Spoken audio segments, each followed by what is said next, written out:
మనకే ఎందుకన్నయ్య ఇలా జరుగుతోంది అని శ్రీవల్లి ఏడుస్తూ ఉంటే అప్పుడే ధాత్రి అక్కడికి వచ్చి మీరిద్దరూ ధైర్యాన్ని అస్సలు కోల్పోకూడదు, మీరు ధైర్యంగా ఉండాలి, అన్నింటినీ ఎదుర్కోవాలి అని ధైర్యం చెప్తూ ఉంటుంది. ధాత్రి నేనంటే ఎదుర్కోగలను, కానీ శ్రీవల్లి చిన్నపిల్ల ఎలా తట్టుకుంటుంది చెప్పు అని కేదార్ బాధపడుతూ ఉంటాడు. అవును శ్రీవల్లి, అత్తయ్య గారే నీకు ఆ చీర ఇచ్చారా అని ధాత్రి అడగటంతో అవును వదిన, నా చీరలు చిరిగిపోయాయని చూసుకుంటూ ఉంటే నువ్వు ఈ చీర కట్టుకోకపోతే నేను అస్సలు ఒప్పుకోను అని మాట్లాడి వెళ్ళారు అని జరిగిన విషయం మొత్తం కూడా చెప్తుంది. అంటే అత్తయ్య గారు కావాలనే ఇలా చేశారు, బూచి అన్నయ్యని పావుగా వాడుకున్నారు, అసలు ఎందుకు ఇలా టార్గెట్ చేస్తున్నారో అస్సలు అర్థం కావటం లేదు అని ధాత్రి బాధపడుతూ ఉంటుంది. నేనైతే చీరలన్నీ చెక్ చేసుకున్నాను ధాత్రి, అప్పుడు బాగున్నాయి అని కేదార్ చెప్తాడు. వదినంటే చూసుకోలేదనుకో, నువ్వు అన్నీ చూసుకొని ఇచ్చావంటే ఖచ్చితంగా ఇది వైజయంతి అత్తయ్య గారు చేసిన కుట్రే అని తెలిసిపోతోంది కదా, శ్రీవల్లిని టార్గెట్ చేసింది, ఎందుకు పంపించాలనుకుందో అని ధాత్రి ఆలోచిస్తూ ఉంటే నేనన్న దాన్నే ఇక్కడ లేకపోతే నన్ను బాధ పెట్టారు కదా వదిన, నేను వెళ్ళిపోతానులే అని శ్రీవల్లి అంటుంది. చూడు శ్రీవల్లి, నువ్వు ఎక్కడ ఉన్నా నేను, కౌశిక్ వదిన అందరం కూడా ఎప్పుడు నీకు తోడుగా ఉంటాము, నువ్వేమీ బాధపడకు అని ధాత్రి కేదార్ ఇద్దరు ధైర్యం చెప్తూ ఉంటారు. తర్వాత మీనన్ అసలు బిజినెసే లేకుండా అయిపోతుంది. ఆ జేడీ కేడీలు వచ్చి ప్రతి దాన్ని కూడా అడ్డుకుంటున్నారు. చేతిలో డబ్బులు తక్కువైపోయాయి. ఇప్పుడు ముంబై నుంచి నాకు మాల్ వస్తుంది, ఇందుకోసం యువరాజ్ కావాలి అని అనుకుంటూ దేవా గుర్తుంది కదా, మనకు ముంబై నుంచి సరుకు వస్తుంది అని చెప్పడంతో అలాగే బాయ్ అని దేవా అంటాడు.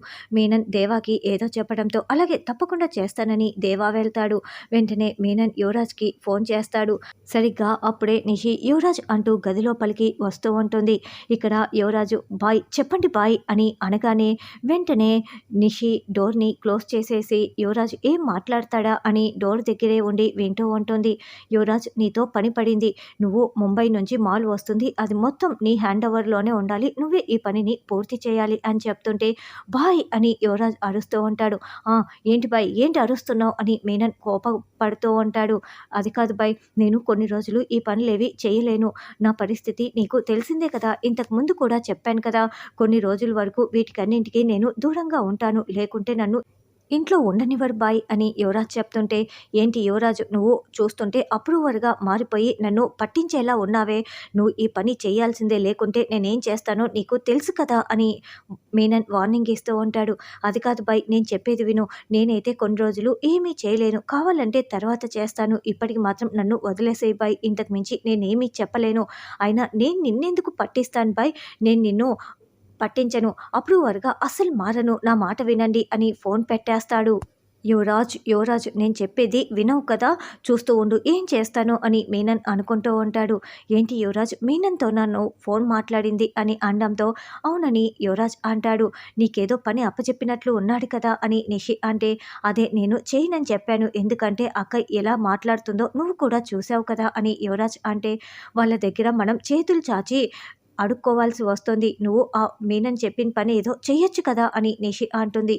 నిషి, కొన్ని రోజులు నేను దూరంగా ఉందామనుకుంటున్నాను, నువ్వు కూడా ఈ విషయంలో కల్పించుకోకు, నేను మీనన్తో తర్వాత సర్ది చెప్పుకుంటానులే, మాట్లాడుకుంటానులే, నువ్వేమీ భయపడకు అని యువరాజ్ ధైర్యం చెప్తాడు.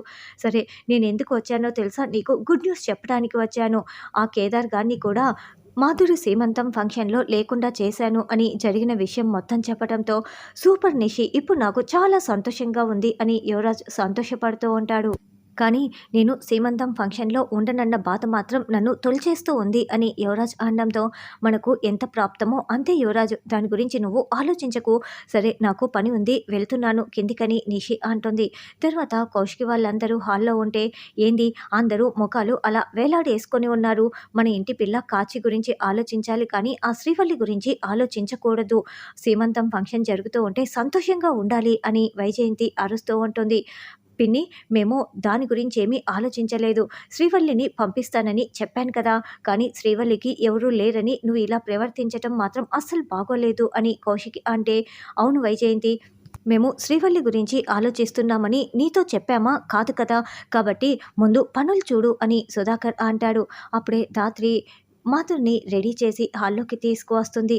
అమ్మే, రెడీ అయిపోయావా? చీర చాలా బాగుంది. అరే, అప్పుడే రెడీ అయిపోయావెందుకు? కౌశికి బ్యూటీ పార్లర్ అమ్మాయిని పిలిపిస్తుంది కదా అని వైజయంతి అంటే, పర్వాలేదు రెడీ అయిపోయాను కదా అని మాధురి చెప్తుంది. ఓ, నువ్వు కేదార్ ఇచ్చిన చీర కట్టుకున్నావా? నాకిప్పుడు అర్థమైంది మాధురి, నువ్వు ఎందుకు అలా ప్రవర్తించావు అని కౌశికి మనసులో అనుకుంటూ మెట్ల మధ్యలో నిలబడిన కేదార్ వైపు చూస్తూ ఉంటే, అవునక్క అని కేదార్ కళ్ళతో సైగ చేస్తూ ఉంటాడు. అవునమ్మి, ఈ చీర ఎవరు తెచ్చిండారు అని వైజయంతి అనడంతో, అదే మీ అత్తయ్య గారు తెచ్చిన చీర అని చెప్పు అని ధాత్రి కవర్ చేస్తూ ఉంటుంది. అదేంటి, ఇప్పుడు నేను తెచ్చిన చీర కట్టుకోలేదే అని వైజయంతి అంటుంది. ఇప్పుడు నువ్వు తెచ్చిన చీర కట్టుకోలేదని మళ్ళీ ఇంకో గొడవ చేస్తావా పిన్ని అని కౌశికి అంటే, నాకు అసలే గొడవలు అస్సలు నచ్చవు, నేనెందుకు గొడవ చేస్తాను అని వైజయంతి అంటుంది. అవునవును, నీకు అస్సలు గొడవలే నచ్చవు కదా పిన్ని అని కౌశికి అనడంతో, చూసారా అత్తయ్య ఎలా వెటకారాలాడుతోందో అని నిషి అంటుంది. నాకు సమయం వస్తుందమ్మి, అప్పుడు చెప్తాను కదా అని వైజయంతి నిషితో మెల్లగా చెప్తూ ఉంటుంది. ఇక ముత్తైదువులు రావటంతో, సుశీల వచ్చేసారా? ఇంకా ముహూర్తానికి సమయం ఉంది, పంతులు గారు రాలేదు, వచ్చి కూర్చోండి, నా కోడలు మీకు పసుపు రాస్తుంది అని వైజయంతి చెప్తుంది. ఏంటత్తయ్య, నేను వాళ్ళ కాళ్ళకి పసుపు రాయాలా అని నిషి గుసగుసలాడుతూ ఉంటుంది. చూడమ్మి, నువ్వు రాయలేదనుకో, ఆ జగదాత్రి ఎలా కాచుకొని ఉందో చూడు, ఆ ఎమ్మి రాసేసి కౌశికి దగ్గర మార్కులు కొట్టేస్తుంది.